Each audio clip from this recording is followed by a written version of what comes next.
Everyone, as you know this is best English classes by Pankaj sir, ऐसा channel जहां पे आपका टाइम वेस्ट किए बिना सीधा टॉपिक की बात की जाती है। So most welcome in your own YouTube channel best English classes by Pankaj sir. And today we are going to discuss about the special Sunday video. जैसा कि आप जानते भी हैं कि ये video special Sunday special video है हमारा। ये क्या है? Sunday special video. इसमें हम आपको कुछ ऐसे इंपॉर्टेंट रूल्स बताते हैं जो आपके लिए बहुत ही इंपॉर्टेंट होते हैं, और इसको देखने के बाद आप भी एक बार सोचेंगे ऐसा भी होता है क्या, क्योंकि ये कॉमन मिस्टेक्स हो जाया करती हैं हम लोगों से हैं और उसको हम इग्नोर कर देते हैं। बट वही जब चेक की जाती हैं तो हमारा रिजल्ट जो है वो क्या होता है, या रिजल्ट हमारा रॉन्ग हो जाता है। तो इट मीन्स हमें इन कमियों को दूर कर लेना चाहिए, इन मिस्टेक्स को कभी नहीं करना चाहिए। आपको हम आज बताने वाले हैं 5 ऐसे इंपॉर्टेंट रूल्स जो कि शायद आपने पहले कभी नहीं पढ़े होंगे। तो इस वीडियो को आप लास्ट तक देखते जाइएगा, क्योंकि एक से बढ़कर एक जितने भी हमारे रूल हैं वो सारे एक से ज़्यादा एक, वन मोर देन वन। हमारा जो वन वीडियो है वो वन रूल जो है वो दूसरे से इम्पोर्टेंट है, दूसरा जो है वो थर्ड से इम्पोर्टेंट है। तो इसलिए आप इसको लास्ट तक देखते जाइएगा। इसलिए हम आपसे कहना चाह रहे हैं कि लास्ट तक इस वीडियो को आप देख लीजिएगा। Okay friends, so let's start the topic. So I am going to explain you first rule number first. अब हम बताएंगे आपको रूल नंबर फर्स्ट। सो सबसे पहला आपको रूल बताएं हम, जब दो सिंगुलर नाउन्स एंड से जुड़कर सब्जेक्ट के रूप में एक्ट कर रहे हों। यस फ्रेंड्स, जब हमारा कोई भी सिंगुलर हमारे होंगे नाउन्स, ठीक है, उनको क्या करेंगे हम? यस, एंड से जोड़ देंगे। हमारे कोई भी दो सिंगुलर नाउन जिनको हम एंड से जोड़ देते हैं और वो सब्जेक्ट के रूप में काम कर रहे हों, तो वो उनके साथ जो है वो हेल्पिंग वर्ब जो भी यूज़ होगी उनके साथ प्लूरल वाली यूज होगी। इट मीन्स फर्स्ट रूल हमारा कहता है कि अगर दो सिंगुलर नाउन्स को एंड से जोड़ दिया जाता है तो वो प्लूरल हो जाते हैं। उनके साथ जो भी रूल्स हमें लगाने हैं वो प्लूरल वाले ही लगाने हैं। यस फ्रेंड्स, आपने सही सुना। रूल नंबर फर्स्ट कहता है हमारा कि कोई भी दो सिंगुलर नाउन अगर एंड से जुड़कर मिलते हैं और सब्जेक्ट के रूप में काम करते हैं तो वो उनको प्लूरल की तरह हम यूज़ करते हैं। यस, उनको हम प्लूरल की तरह यूज़ करते हैं। उनमें जो भी हेल्पिंग वर्ब्स वगैरह हम लगाते हैं उनके साथ क्या लगेंगी, वो हेल्पिंग वर्ब प्लूरल वाली ही लगती हैं। आपको एग्जांपल देते हैं, जैसे कि Ravi and Kavi have done well in the examination. तो यहाँ पे आप देखिए रवि और कवि दो अलग अलग पर्सन हैं जो कि सिंगुलर हैं और वो किससे मिलकर जुड़े हैं? एंड से। Ravi and Kavi have done well in the examination. Ravi and Kavi have done well in the examination. तो यहाँ पे आप देख सकते हैं कि रवि और कवि दोनों क्या हैं? यस, दोनों अलग अलग व्यक्ति हैं जो कि सिंगुलर नाउन्स हैं। अब ये एंड से मिलकर बने हुए हैं, इसलिए क्या होगा? यस, इसलिए होगा इनके साथ प्लूरल वर्ब का यूज होगा। हमारी जो वर्ब होती है वो प्लूरल के अकॉर्डिंग यूज होगी, क्योंकि हमारा ये हो गया सब्जेक्ट अब प्लूरल हो गया। ओके फ्रेंड्स, आई होप समझ में आया होगा। चलिए अब हम बात करते हैं सेकेंड रूल की। सो फ्रेंड्स, अब हम जानते हैं सेकेंड रूल क्या होता है। सेकेंड रूल क्या होता है हमारा, ये समझ लीजिए। फर्स्ट रूल आपने देखा कि दो सिंगुलर नाउन जब एंड से जुड़कर बनते हैं तो वो प्लूरल हो जाते हैं। जब सब्जेक्ट के रूप में कार्य करते हैं तो वो सब्जेक्ट हमारा प्लूरल हो जाता है। अब हम बताएंगे आपको कि कुछ पेयर वर्ड्स होते हैं। यस फ्रेंड्स, कुछ पेयर वर्ड्स होते हैं जिनको जो दो तो होंगे बट उनको जब भी यूज किया जाएगा सिंगुलर की तरह ही यूज किया जाएगा। यस फ्रेंड्स, अगर वो पेयर वर्ड्स हैं और एंड से जुड़कर मिले हैं तो उनके साथ हम प्लूरल फॉर्म का यूज नहीं करेंगे। प्लूरल की तरह उसके साथ हेल्पिंग वर्ब का यूज हम नहीं करेंगे। उसके साथ हम सिंगुलर की तरह हेल्पिंग वर्ब का यूज करेंगे, उनको सिंगुलर ही मान के चलेंगे। अब आपको देते हैं हम एग्जांपल, जैसे राइस एंड करी इज माई फेवरेट डिश। हमारी जो है राइस एंड करी is my favourite dish. Rice and करी इज माई फेवरेट डिश। तो यहाँ पे आप देख सकते हैं राइस एंड करी, राइस और करी इन दोनों को जोड़ दिया गया है आपस में एंड से, लेकिन इनके साथ हमने बोला क्या? इज। तो क्या ये गलत है? नहीं, ये बिल्कुल सही है, क्योंकि पेयर वर्ड्स, ठीक है, जैसे ब्रेड एंड बटर, ठीक है, ये आपके जो पेयर वर्ड्स हैं इनके साथ आप सिंगुलर की तरह ही यूज करेंगे हेल्पिंग वर्ब्स। इनको आप सिंगुलर मान के चलिए, ये हमारे सिंगुलर होते हैं। इट मीन्स हमारा रूल सेकंड कहता है कि दो वर्ड्स अगर एंड से जुड़कर मिले हैं लेकिन वो पेयर वर्ड्स हैं तो उनके साथ सिंगुलर की तरह ही हम उसको यूज करेंगे, और जो भी हेल्पिंग वर्ब्स लगाएंगे हम उनको सिंगुलर की तरह ही यूज करेंगे। ओके फ्रेंड्स, तो चलिए अब हम देखते हैं। सो फ्रेंड्स, अब हम जानते हैं रूल नंबर 3। ठीक है, ये भी इंपॉर्टेंट है, आप लास्ट तक देखते रहिएगा।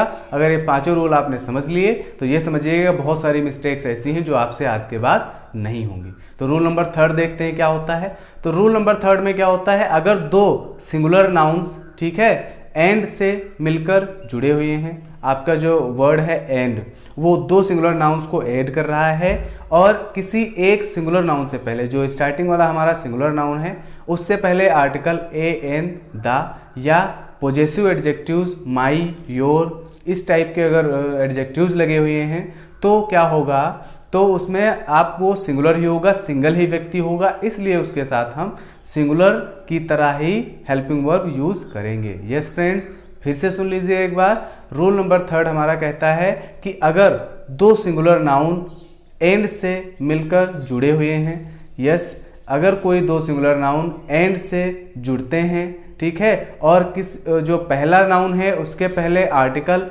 ए एन द या possessive adjective my your yours, इस टाइप के अगर वर्ड्स मिल जाएं तो आप समझ जाइएगा वहाँ पे वो क्या है, सिंगल व्यक्ति है, किसी एक ही व्यक्ति के बारे में बात की जा रही है, इसलिए वो सिंगुलर नाउन की तरह, सिंगुलर सब्जेक्ट की तरह ट्रीट किया जाएगा। अब आपको देते हैं एग्जाम्पल, जैसे कि है पोइट, ठीक है, a poet and a philosopher. तो यहाँ पे देखिए दोनों व्यक्ति अलग हो गए। अब यहाँ पे आप देखिए a poet and philosopher, a poet and philosopher. तो यहाँ पे देखिए पोइट और फिलोसफर को एंड से ऐड किया गया है और पोइट से पहले आर्टिकल ए लगा हुआ है, ठीक है। तो यहाँ पे क्या होगा, यस, इसको हम सिंगुलर सब्जेक्ट की तरह ट्रीट करेंगे और इसके साथ जो हेल्पिंग वर्ब लगेगी हमारी वो सिंगुलर सब्जेक्ट की वाली ही यूज की जाएंगी। जैसे कि इसको हमें बोलना है a poet and philosopher has come. तो यहाँ पे आप देखिए a poet and philosopher has come, जबकि आप भी जानते हैं कि हैज का यूज किया जाता है किसी, यस, सिंगल या सिंगुलर सब्जेक्ट के साथ यूज किया जाता है हैज का। तो यहाँ पे आप देखिए आ पोइट एंड फिलोसफर। अब आप सोच रहे होंगे फिलोसफर कोई और है और पोइट कोई और है, ठीक है, तो ये क्या हुआ आपका, ऐसा नहीं है। यहाँ पे पोइट और फिलोसफर दोनों कोई एक व्यक्ति हैं, इसलिए उसमें ए लगा हुआ है। आ पोइट एंड फिलोसफर का मतलब है कि वो कोई एक सिंगल व्यक्ति है।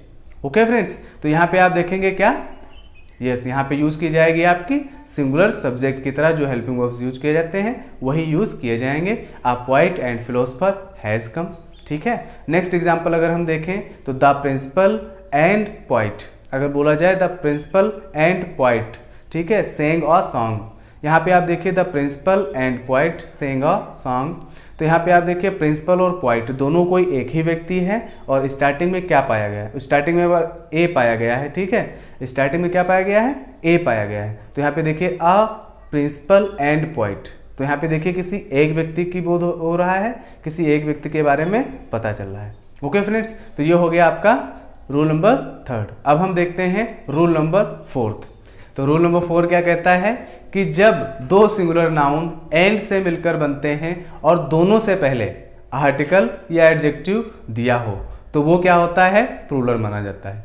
पहले आपने अभी पढ़ा कि अगर दो सिंगुलर नाउन एंड से मिलकर जुड़ते हैं और किसी एक के, जो हमारा फर्स्ट वाला होता है, उसके पहले आर्टिकल या पोजेसिव एडजेक्टिव लगे होते हैं तो उसको सिंगुलर माना जाता है। बट इस रूल में क्या कह रहा है कि अगर कोई भी दो सिंगुलर नाउन एंड से मिलकर जुड़े होते हैं और उन दोनों नाउन्स के पहले आर्टिकल ए एन द या यस पोजेसिव एडजेक्टिव्स लगे होते हैं, यूज किए गए होते हैं, तो उसको माना जाता है प्लूरल।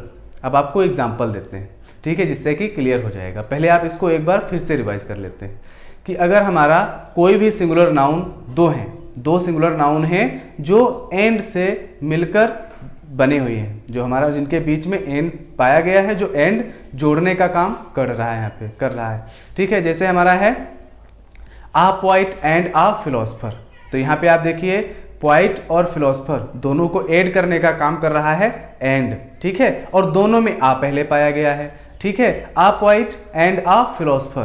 तो यहाँ पे आप देखिए दोनों व्यक्ति अलग अलग हैं, एंड से जोड़ा तो गया है लेकिन दोनों से पहले आ पाया गया है, तो ये क्या हो गया, a poet and a philosopher, ठीक है, हैज कम।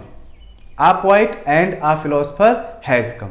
अब अगर आप ऐसा बोल देते हैं तो ये हो जाएगा गलत, क्योंकि यहाँ पे देखिए पहले मैंने आपको बताया था कि अगर आ पोइट एंड फिलोसफर है तो हैज कम सही है आपका, बट अगर आ पोइट एंड आ फिलोसफर है तो यहाँ पे आप देखिए दोनों में आ पाया गया है, इसलिए ये हो गया प्लूरल। तो अगर हमें इसको बोलना है तो आप बोलेंगे a poet and a philosopher have come, क्योंकि यहाँ पे दो व्यक्ति हो गए, किसी दो व्यक्तियों के बारे में बात की जा रही है। तो जब वो दो व्यक्ति हैं इट मीन्स वो क्या है, यस वो हो गए प्लूरल, इसलिए उसके साथ हम यूज करेंगे हैव। ओके फ्रेंड्स, सो अब हम बताने जा रहे हैं आपको रूल नंबर 5, जो कि बहुत ही इंपॉर्टेंट है और आपसे मैंने बताया भी था कि लास्ट तक वीडियो जरूर देखिएगा। तो अब हम बताते हैं आपको मोस्ट इंपॉर्टेंट रूल नंबर 5।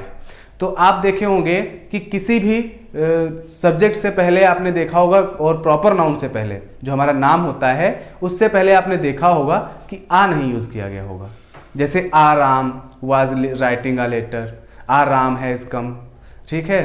तो इस टाइप के आपको सेंटेंस कभी देखने को नहीं मिले होंगे। लेकिन आप सोचिए कि आपके गेट पे कोई आया और आप बेल बजाया उसने, और आपने अंदर से पूछा कि हु आर यू, तो वो कहता है I am Mukesh, but you don't know who is Mukesh. आप जानते नहीं हैं कि वो मुकेश कौन सा है। तो आप घर आकर बताएंगे किसी से, तो क्या बताएंगे, कोई मुकेश आया है, बोलते हैं ना आप ऐसा, कोई मुकेश आया है। नेक्स्ट एग्जांपल लेते हैं, जैसे फ़ोन आया किसी का, ठीक है, वो फ़ोन आपके डैडी का है, आपने रिसीव किया तो उसने कहा मैं रमेश बोल रहा हूँ। तो अगर आपसे पापा पूछते हैं कि कौन है, तो आप क्या कहते हैं, कोई रमेश बोल रहा है, पता नहीं, मुझे तो पता नहीं है, कोई रमेश बोल रहा है। तो यहाँ पे आप देखिए कोई रमेश बोल रहा है, तो क्या आप एनी रमेश बोलेंगे, नहीं, वो हो जाएगा आपका गलत। तो इसलिए हम आपको बताने जा रहे हैं ये रूल, ये आप हमेशा फॉलो कीजिएगा। जब कभी इस टाइप के सेंटेंसेस को यूज करना हो, कोई रमेश आया है, तो आप यहाँ पे बोलेंगे a Ramesh has come. Yes friends, this is absolutely right sentence. कोई रमेश आया है, आ रमेश हैज कम, ठीक है। अगर किसी ने कॉल की है, कोई मुकेश ने कॉल की है, ठीक है, कोई मुकेश है, तो आप बोल सकते हैं कोई मुकेश है या कोई मुकेश ने कॉल की है, a Mukesh has called. Okay friends, so I hope आपको वीडियो समझ में आया होगा। और अगर आपने ये 5 रूल्स देख लिए हैं तो मैं 100% श्योर हूँ कि आज के बाद ये कॉमन मिस्टेक्स आपसे नहीं होनी है और आप इंग्लिश को लर्न करना चाहते हैं अच्छे से। तो अगर आप लर्न करना अच्छे से चाहते हैं, रेगुलर हमारे वीडियोस देख रहे हैं, तो फिर आपको इंग्लिश सीखने से कोई रोक नहीं सकता है। Thank you so much for watching my video. Keep watching, keep learning, keep growing. Best of